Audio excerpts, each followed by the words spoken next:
And after a few months of settling in, actually shortly after I got here, I settled in and discovered that, oh, lo and behold, I didn't have to travel into the other valley to a Methodist group.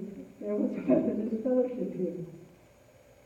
And I have to admit I was going a fellowship that has a magic ring of we're growing, and we'll be going different places. We will be going to a new place. We will be wanting to become a church. But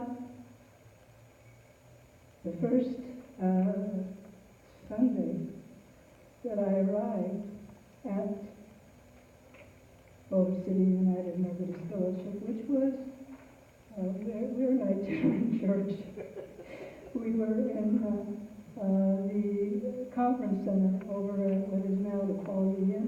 Well, that happens, Quality Inn on Boulder Highway, that happens to be right behind, or right in front of where I now live. So that was easy. I just walked to church.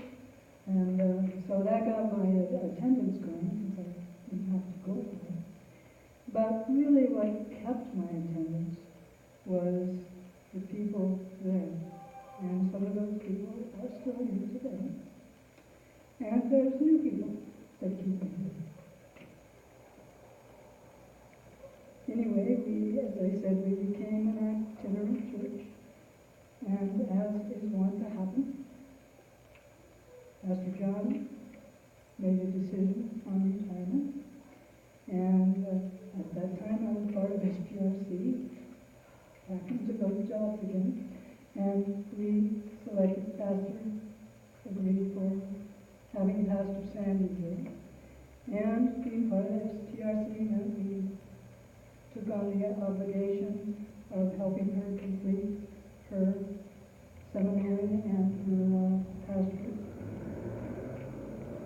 And all of that was going on, and there was always somebody here to support what needed to be done with this gathering, with these people, with you all. And what makes me say, all of you?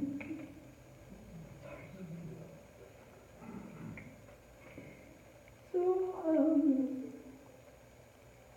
I thought, many people have epiphanies that bring them into the church, or bring them into Christianity, or bring them to a place that is a part of reconciling with God. I didn't have any epiphanies. Mine was a slow turning back. And I guess it touches me when I think about it, obviously. I'll get the complaints in a minute, that's okay. But I want you to know that despite the slow turn, that's okay, everybody. We're all in the race now. We're all trying to get this one. That's right. Thank you. Oh, and I thought I'd have such a grand ending. Well, it is a grand ending because I know where the tears come from. They come from my heart. And so, again, it was a slow turn. But it was always with me. And I stayed because you were always with me. Thank you. Oh, I think I'm supposed to introduce Jerry, McLean. You're on our list. Okay, kept on the list. We have a couple of folks that said they would also come forward and let you know what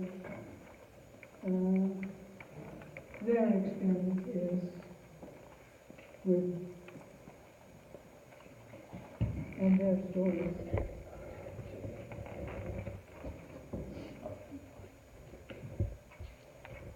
I will share with you and sort of amusing anecdote. In 2003, my life partner, Gary Webb, and I moved from Texas to Boulder City.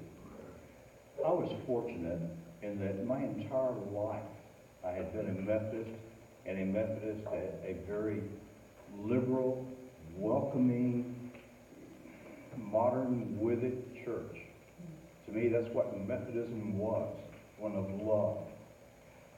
Gary, though, had a different life experience. In the South, his family had always participated in a ultra-conservative, basically homophobic Southern Baptist church.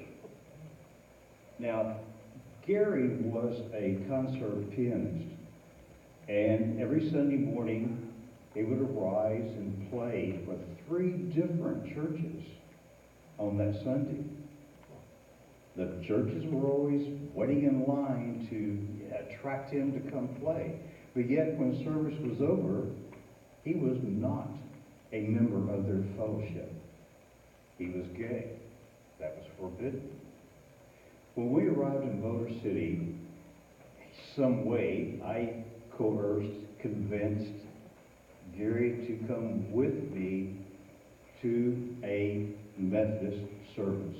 At that time, we were meeting at the Lighthouse. Now, that's how many years ago this was. Well, that Sunday morning was fabulous.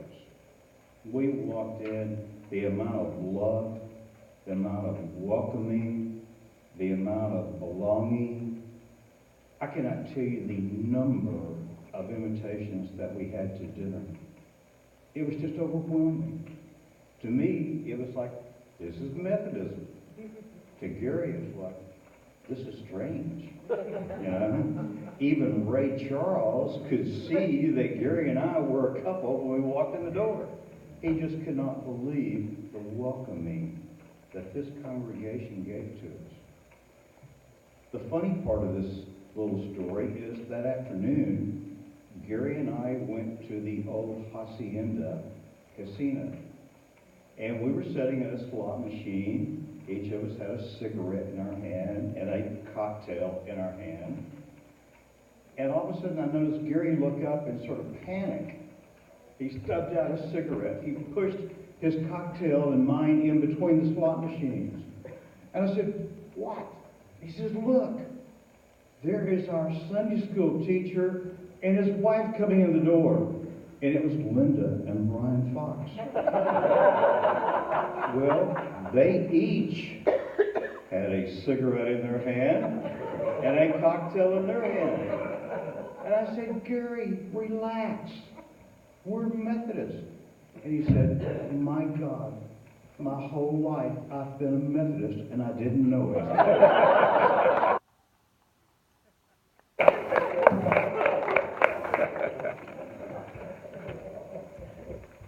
What do I say after that? We all have a story. And I shared something with Corey this morning when we were practicing. I said, oh gosh, maybe this Sunday we can get through a service without tears. But what the heck? Why would we want to do that? So I apologize.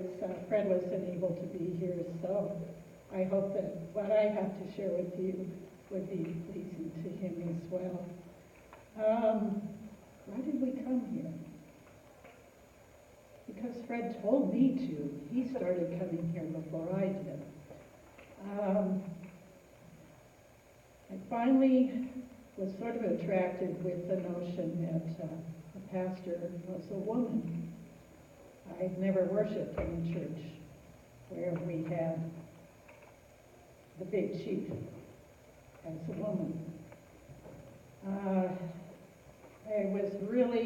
We were both searching for a church that truly practiced what they preached. Previous churches They could talk the talk, but in our eyes, they weren't walking the walk. So that brought us here. But again, everything both of you shared as far as being welcomed and feeling comfortable when I was welcomed. It wasn't like they were trying to suck me in, you know. That's a scary feeling when you go to a church for the first time. So afterwards, Sandy came up and she said, well, I want to meet you and Fred for coffee. And I want to find out what makes you tick. I'm going, you're a pastor? Really? On a personal note, getting into why we are still here, after 60-some years of attending various churches, I finally found a pastor that I feel that I could share anything with and truly not be judged, but to be loved. So that was a personal high note for me. This church is just a body of inclusiveness, and everyone that comes through this door is truly welcome in this church family. I see compassion for all, and I don't know if this is a word, but I just jotted down heartfulness. This church has the biggest heart I've ever seen, and our numbers are so small. That reminded me of the children's story, The Little Engine You Could. And or small numbers, which to me is a very intimate feeling, and I feel I know something wonderful about each and every one of you. But I just, for so few in number, I am just dumbfounded by the things that this family has accomplished in our community and beyond our community.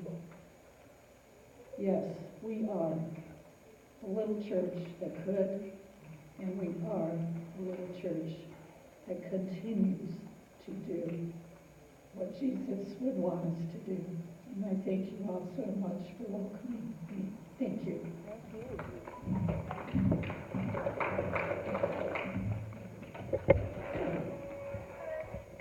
I'm going to open up this last part.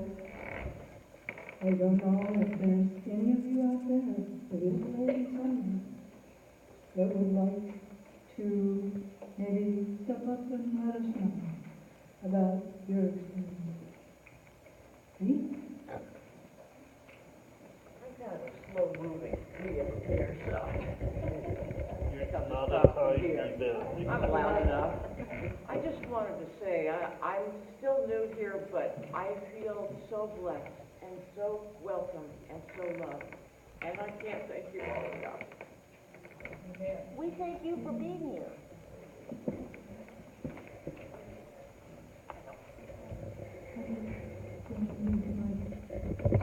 I came here following Sandy. I've known Sandy for about 20 years. I met her at Trinity when I first joined there. When I moved to Las Vegas 30 years ago, I was a Presbyterian. I'd been a Presbyterian my whole life, sat in the back of the church, like good Presbyterian. And my mother came out to stay with us, and she said, we're going to be Methodists now. I went, no. She said, yeah. And she took me to the Methodist church. And she said, you're going to join the new members class because you have to be a member of the church. And I said, okay. So I go to the members class, new members class, with great expectations, but not what I found. I met my husband, JJ, at the new members class, and we were married about 6 months later. And that was in 1998.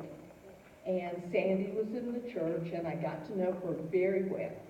And so when she finished her seminary and was starting to go to church, she said, I'm going to be in Boulder City. And I said, oh, because I live in North Las Vegas, and it's 35 miles on the dot to get to church. And JJ was working on weekends then, and so I made the drive on Sunday to come here to church. And I kept coming back, not just because of Sandy, but because of all the wonderful people in this church. Lyndon, Brian Fox, and the Ellises, and Jen, and Bruce and Pat Dinky, and everyone that I met was so welcoming. And finally, JJ retired and was able to start coming to church with me more than the occasional Sunday. And it's been a wonderful experience. And like JJ always says, if the church is alive, it's worth the drive.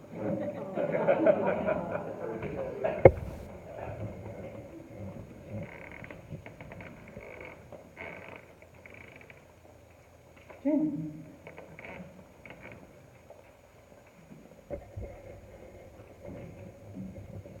It's not 100% my story, but because Janet's not here, I'll tell it. We were raised Methodist. My great-grandfather actually founded the Methodist Church in my hometown. And so I continued with my kids going to Methodist Church. We had some ups and downs with different churches. And as others have mentioned, there are sometimes Christian groups that you join that really aren't very Christian. But when we were in Southern California, I taught a program for immigrant children called AVID. And part of that program was to teach the kids how to leave home and go away to college. Because that's a really tough thing to do when you come from an isolated area. And so Janet left home and went through 2 years of college and then decided she wanted to go to Las Vegas to try her hand at theater work. She's quite a costumer, if you don't know. And so she and her fiance and another friend moved to Boulder City, where they knew some people. And they arrived on Friday night, and on Saturday morning, the two guys went back to California to pick up furniture and things, and left her by herself in this strange new community. And she said, I sat there, and I thought, I don't know anybody. I don't know anyone, but I know what my mother would say. So get out and meet people. So I went to church. And the people of this church welcomed her with open arms. She found so many other fathers and mothers and so many wonderful people who participated in her life. When their first baby was coming, this church threw her the most fabulous baby shower. I see people looking and remembering. Many of you probably weren't here then. It was when they were at the lighthouse. And every time I came to visit, I was welcomed with open arms. And when they heard that I was moving here, they were so welcoming. And we've never left, and we won't.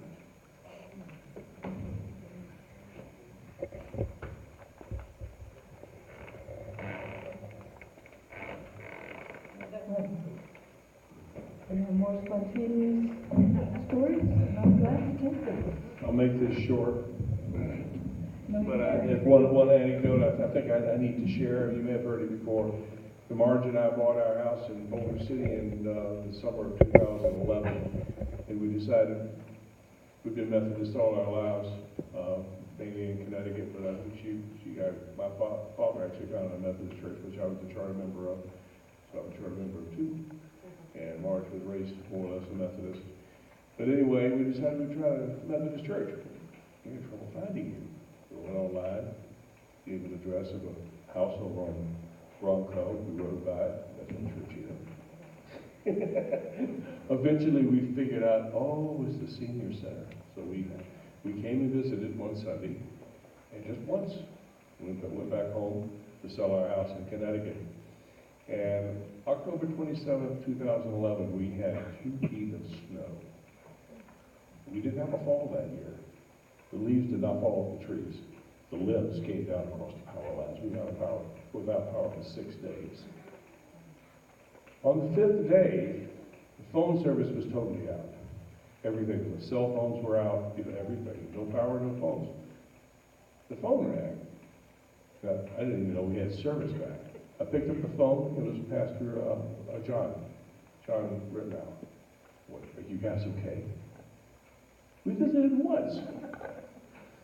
That impressed me. So I said, I think we found a church hut. So as soon as we got back here, well, we're part of you now, so, and we were certainly happy to be that part of you. Thank you.